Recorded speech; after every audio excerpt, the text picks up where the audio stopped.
Hello, my name is Daniel Armando, originally from California, born in Los Angeles and raised in the suburbs up in Victorville, California.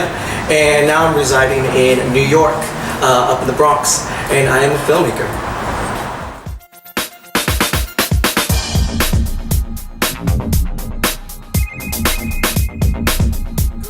Growing up as Latinos, you know, the most important conversations happen over food. You know, you have to, because at least if it's a bad conversation, at least you're eating something good and you're enjoying your food.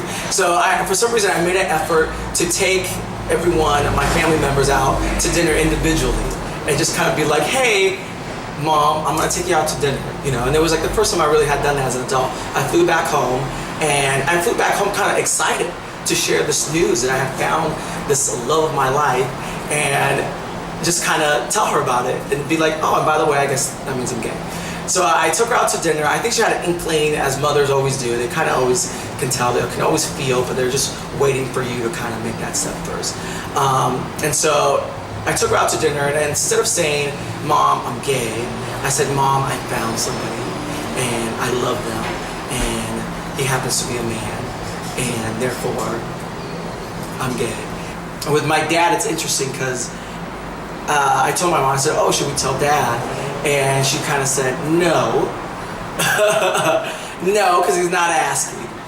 And to this day he hasn't been asking, but I feel good enough and I feel proud and very excited to finally realize myself and say, wow, here I am, this Latino, and I'm gay, and I'm in the arts, and I know who I am, and I know the journey that I want to go to. So now if he was able to bring up the conversation of whether I'm gay or not, I feel like I would be ready, and I would be, I think, excited and really happy to finally have that conversation with him. So the 3 films that I worked on are Boys Like You, which was a short film. Debuted at North Carolina Gay and Lesbian Film Festival and is distributed through Guest House Films. And then what it was the next one, which is now making its debut here in Outfest Fusion. And then we have another film in post-production, Subways, which should be in release hopefully by the end of this year, another feature film. And so those are the 3 films right now that we're working on.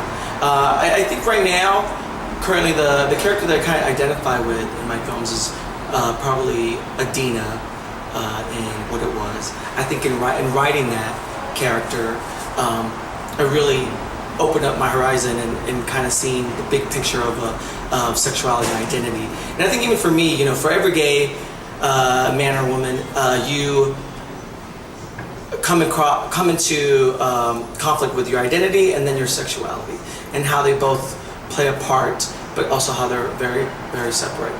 Especially for me, like I had to identify myself as a Latino, then as a Latino growing up in a religious household, and then as a Latino who was living in a religious household who was gay. And so what did that all mean? How does that all tie in together? But then how does that all kind of become its own separate thing?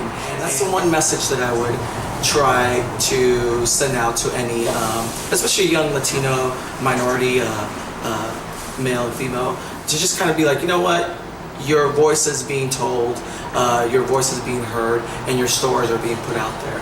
And as an artist, I feel like that's my responsibility now, at least in this point in my life, is to kind of spread that word out to as many avenues and as many mediums as I can, to kind of just show that, you know what, this little boy from Mexico, this little boy from Arizona or from Washington or wherever can kind of just have that hope and grasp onto something. So have the patience and know that you're not the only one out there experiencing. There are others that understand and are feeling what you're feeling.